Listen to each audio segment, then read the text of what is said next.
Back ನಿನ್ನೆ result ಬಂತು 292 ಸ್ಥಾನಗಳನ್ನ NDA ಒಕ್ಕೂಟ ಗೆದ್ದುಕೊಂಡಿದೆ. ಹಾಗಾಗಿ ಮೂರನೇ ಬಾರಿ ದೆಹಲಿ ಗದ್ದುಗೆ ಏರೋದಕ್ಕೆ ಎನ್ಡಿಎ ತಂತ್ರಗಾರಿಕೆ ನಡೆಯುತ್ತಾ ಇದೆ. ದೆಹಲಿಯಲ್ಲಿ ಎನ್ಡಿಎ ನಾಯಕರಿಂದ ಹೈ ವೋಲ್ಟೇಜ್ ಸಭೆ, ಪ್ರಧಾನಿ ಮೋದಿ ನೇತೃತ್ವದಲ್ಲಿ ಈ ಮಹತ್ವದ ಮೀಟಿಂಗ್ ನಡೆಯಲಿದೆ. ಸಂಜೆ 4 ಗಂಟೆಗೆ ದೆಹಲಿಯಲ್ಲಿ ಎನ್ಡಿಎ ನಾಯಕರ ಸಭೆ ಇದೆ. ಟಿಡಿಪಿ ಮುಖ್ಯಸ್ಥ ಚಂದ್ರಬಾಬು ನಾಯ್ಡು, ಬಿಹಾರ ಸಿಎಂ ನಿತೀಶ್ ಕುಮಾರ್, ಮಾಜಿ ಸಿಎಂ ಎಚ್.ಡಿ. ಕುಮಾರಸ್ವಾಮಿ, ಎಲ್ಜೆಪಿ ಮುಖ್ಯಸ್ಥ ಚಿರಾಗ್ ಪಾಸ್ವಾನ್ ಎಲ್ಲ ಎನ್ಡಿಎ ನಾಯಕರು ಖುದ್ದು ಆಹ್ವಾನವನ್ನು ಪಡೆದಿದ್ದಾರೆ ಅಮಿತ್ ಶಾರಿಂದ. ಅಮಿತ್ ಶಾ ಖುದ್ದು ಅವರಿಗೆ ಆಹ್ವಾನವನ್ನು ಕೊಟ್ಟಿದ್ದು ಇವತ್ತು ದೆಹಲಿಗೆ ದೌಡಾಯಿಸಲಿದ್ದಾರೆ ಎನ್ಡಿಎ ನಾಯಕರು. ಜೂನ್ 9ರ ಒಳಗೆ ಎನ್ಡಿಎ ಸರ್ಕಾರ ಅಸ್ತಿತ್ವಕ್ಕೆ ಬರುವಂತಹ ಸಾಧ್ಯತೆ ಇದೆ. ಮೂರನೇ ಬಾರಿ ಎನ್ಡಿಎ ಅಧಿಕಾರದ ಗದ್ದುಗೆಯನ್ನ ಏರೋದಕ್ಕೆ, ಸರ್ಕಾರವನ್ನ ರಚನೆ ಮಾಡೋದಕ್ಕೆ ಸಕಲ ರೀತಿಯ ಸಿದ್ಧತೆಗಳನ್ನ ನಡೆಸ್ತಾ ಇದ್ದು, ಅದರ ಭಾಗವಾಗಿ ಇವತ್ತು ಮೊದಲ ಮೀಟಿಂಗ್ ನಡೆಯುತ್ತೆ.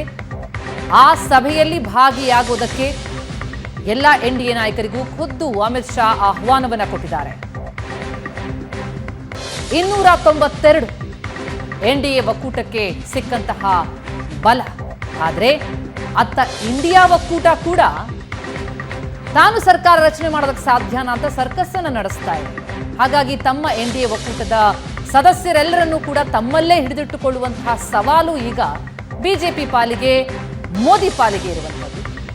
ಅದರ ಭಾಗವಾಗಿಯೇ ನಿನ್ನೆಯೇ ಕರೆ ಮಾಡಿ ಎಲ್ರಿಗೂ ಆಹ್ವಾನ ಕೊಟ್ಟಿದ್ದಾರೆ. ಇವತ್ತು ಎನ್ಡಿಎ ನಾಯಕರೆಲ್ಲರೂ ಕೂಡ ಸಭೆ ಸೇರ್ತಾರೆ.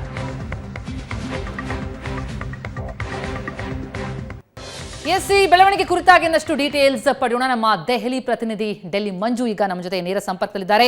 ಮಂಜು, ನಾವಾಗಲಿಂದ ಮಾತನಾಡ್ತಾ ಇದ್ದೀವಿ ಹೇಗಿದೆ ನಂಬರ್ ಗೇಮ್ ಅನ್ನೋದನ್ನ. ಆದ್ರೆ ಎನ್ಡಿಎ ಸಹಜವಾಗಿ 292 ಬಂದಿದೆ, ಬಲ ಇದೆ, ಸರ್ಕಾರ ರಚನೆ ಮಾಡಬೇಕು, ಹ್ಯಾಟ್ರಿಕ್ ಗೆಲುವಿನ ಖುಷಿ ಅದಕ್ಕಿರುವಂಥದ್ದು. ಆದ್ರೆ ಸರ್ಕಾರ ರಚನೆ ಅಂತಂದ್ರೆ ಸದಸ್ಯರೆಲ್ಲರೂ ಕೂಡ ಎನ್ಡಿಎ ಒಕ್ಕೂಟದಲ್ಲೇ ಇರ್ತಾರ ಅನ್ನುವಂತಹ ಸವಾಲಿದೆ.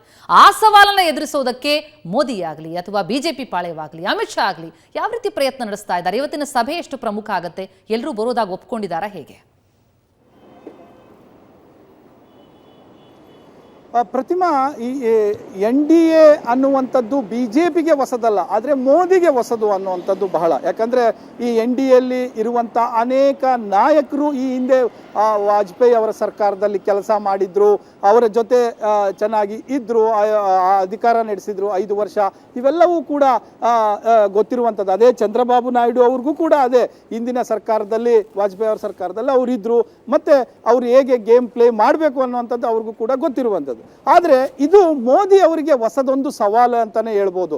ಯಾಕೆಂದರೆ ಅವರು ಗುಜರಾತಿನಲ್ಲಿ CM ಆಗಿದ್ದಾಗಲೂ ಕೂಡ ಏಕಮೇವ ದ್ವಿತೀಯ ನಾಯಕರಾಗಿ ಬೆಳೆದರು. ಅಲ್ಲಿ BJP ಹೊರತಾಗಿ ಬೇರೆ ಏನೂ ಇರಲಿಲ್ಲ. ಇಲ್ಲಿ 10 ವರ್ಷ ಪ್ರೈಮ್ ಮಿನಿಸ್ಟರ್ ಆದರೂ ಕೂಡ BJPಯ ಒಂದು ಸರಳ ಬಹುಮತ ಇದ್ದ ಕಾರಣಕ್ಕೆ ಏನೂ ಮಾಡಲಿಕ್ಕಾಗಲಿಲ್ಲ, NDA ಆಕ್ಟಿವಿಟೀಸ್ ನಡೀಲಿಲ್ಲ. ಆದರೆ ಅಲ್ಲಿಯ ತನಕವೂ ಕೂಡ ಎಲ್ಲಿಂದ ನೀವು ಎಲ್ಲಿಗೆ ನೋಡ್ಕೊಂಡು ಬಂದರೂ ಕೂಡ ಮೋದಿ ಅವರ ಚಾರೆಯಲ್ಲಿ ಇದು ಮೊದಲ ಸವಾಲು ಅಂತಲೇ ಕಾಣಿಸ್ತಾ ಇರುವಂಥದ್ದು ಮೋದಿ ಅವರಿಗೆ. ಯಾಕಂದರೆ ಬೇರೆಯವರನ್ನು, ತಮ್ಮ ಪಕ್ಷದವರನ್ನು ನಿಭಾಯಿಸುವಂಥದ್ದು ಬಹಳ ಈಸಿಯ ಕೆಲಸ. ಜೊತೆಗೆ ಅವರದ್ದೇ ಅಧಿಕಾರ ಸ್ಥಾನದಲ್ಲಿ ಇರ್ತಾರೆ, ಅವರನ್ನು ಹೇಗೆ ನಿಯಂತ್ರಣ ಮಾಡಬೇಕು ಅನ್ನುವಂಥದ್ದು ಗೊತ್ತಿರುತ್ತೆ. ಮತ್ತು ಪ್ರಮುಖ ತೀರ್ಮಾನಗಳನ್ನು ಮಾಡುವಂಥ ಸಂದರ್ಭದಲ್ಲಿ ಅವರದ್ದೇ ಆದಂಥ ಒಂದು ಕಿಚನ್ ಕ್ಯಾಬಿನೆಟ್ ಇರುತ್ತೆ, ಅದರಲ್ಲಿ ಚರ್ಚೆ ಆಗುತ್ತೆ. ಇವತ್ತು ತೀರ್ಮಾನ ಅಂದರೆ ತೀರ್ಮಾನ ಆಗಿಬಿಡುತ್ತೆ. ಏನು ನಾಳೆ ಇಲ್ಲಿಂದ ಅಂದರೆ ಉತ್ತರಾಖಂಡಿಂದ UCC ಜಾರಿ ಆಗಬೇಕು, ಜಾರಿ ಆಗುತ್ತೆ. ಅಸ್ಸಾಮಲ್ಲಿ CAA ಜಾರಿ ಆಗಬೇಕು, ಜಾರಿ ಆಗುತ್ತೆ. ಸೊ ಈ ರೀತಿ ಎಲ್ಲ ಪ್ರಯತ್ನಗಳು ಕೂಡ ಕಳೆದ 10 ವರ್ಷಗಳಲ್ಲಿ ತಾವು ಹೇಳಿದಂತೆ ತಮ್ಮ ಪ್ರಮುಖ ನಾಯಕರ ತೀರ್ಮಾನಗಳಂತೆ ಎಲ್ಲವನ್ನು ಕೂಡ ಇಂಪ್ಲಿಮೆಂಟ್ ಮಾಡ್ತಾನೆ ಬಂದರು ಮೋದಿ ಅವರು. ಅದೇ ರೀತಿ ಗುಜರಾತಲ್ಲೂ ಕೂಡ ಅವರು ಹಾಗೇ ಇಂಪ್ಲಿಮೆಂಟ್. ಕಾರಣ ಇಷ್ಟೇ, ಅವ್ರಿಗೆ ಎರಡೂ ಕಡೆ ತಮ್ಮ ಪಕ್ಷದ ಬಹುಮತ ಇತ್ತು. ತಾವು ಹೇಳಿದ್ದೆಲ್ಲವೂ ಕೂಡ ನಡೆದೋಗ್ತಾ ಇತ್ತು. ತಾವು ಯಾರು ಎಲ್ಲಿ ಇರಬೇಕು ಅನ್ನುವಂಥದ್ದನ್ನ ಅವ್ರ ತೀರ್ಮಾನ ಆಗ್ತಾ ಇತ್ತು. ಯಾವ ಅಧಿಕಾರಿ ಯಾರ ಹತ್ರ ಕೆಲಸ ಮಾಡಬೇಕು ಅಂತ ಅನ್ನೊಂದು ತೀರ್ಮಾನ ಆಗ್ತಾ ಇತ್ತು.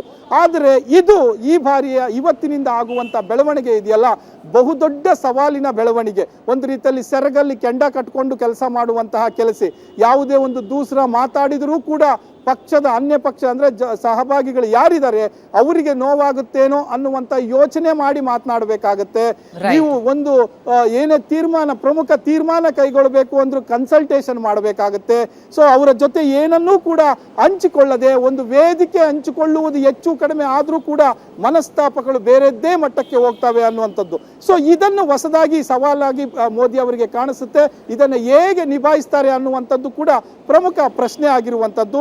ಸೊ ಎಲ್ಲ ಪ್ರಶ್ನೆಗಳಿಗೆ ಉತ್ತರ ಸಂಜೆ ಸಿಗುತ್ತೆ. ಪ್ರತಿಮಾ, ಥ್ಯಾಂಕ್ ಯು ಸೋ ಮಚ್ ಮಂಜು ತಮ್ಮೆಲ್ಲ ಮಾಹಿತಿಗೆ. ನಿಜಕ್ಕೂ ಕೂಡ ಬಿಜೆಪಿ ಪಾಲಿಗೆ, ಮೋದಿ ಪಾಲಿಗೆ ಬಹಳ ದೊಡ್ಡ ಸವಾಲಿದೆ. ಯಾವಾಗಲೂ ಬಿಜೆಪಿಗೆ ಬಹಳ ದೊಡ್ಡ ಬಲ ಸಿಕ್ಕಿರ್ತಿತ್ತು, ಮೆಜಾರಿಟಿ ಇರ್ತಿತ್ತು. ಹಾಗಾಗಿ NDA ಒಕ್ಕೂಟದ ಜೊತೆಗೆ ಇದ್ರೂ ಕೂಡ ಅಂತಹದೊಂದು ಸವಾಲನ್ನು ಎದುರಿಸುವಂತ ಪರಿಸ್ಥಿತಿ ಇರಲಿಲ್ಲ. ಆದರೆ ಈ ಬಾರಿ ಸನ್ನಿವೇಶ ಬದಲಾಗಿದೆ. ಹೇಗೆ ನಡೆಯುತ್ತೆ ಅನ್ನೋದು ಬಹಳ ಕುತೂಹಲ ಮೂಡಿಸ್ತಾ ಇದೆ. ಅದರ ಕ್ಷಣದ ಅಪ್ಡೇಟ್ಸ್ ಅನ್ನು ಕೊಡ್ತಾ ಹೋಗ್ತೀವಿ. ಒಂದು ಕ್ವಿಕ್ ಬ್ರೇಕ್ನ ಸಮಯ ಆಗ್ತಾ ಇದೆ. ಬ್ರೇಕ್ ಆದ್ಮೇಲೆ ರಿಸಲ್ಟ್ ಇಂದ ರಾಜ್ಯದಲ್ಲಿ ಯಾವ ರೀತಿ ಪರಿಣಾಮ, ಆ ಬಗ್ಗೆ ಡೀಟೇಲ್ಸ್ ಕೊಡ್ತಾ ಹೋಗ್ತೀವಿ.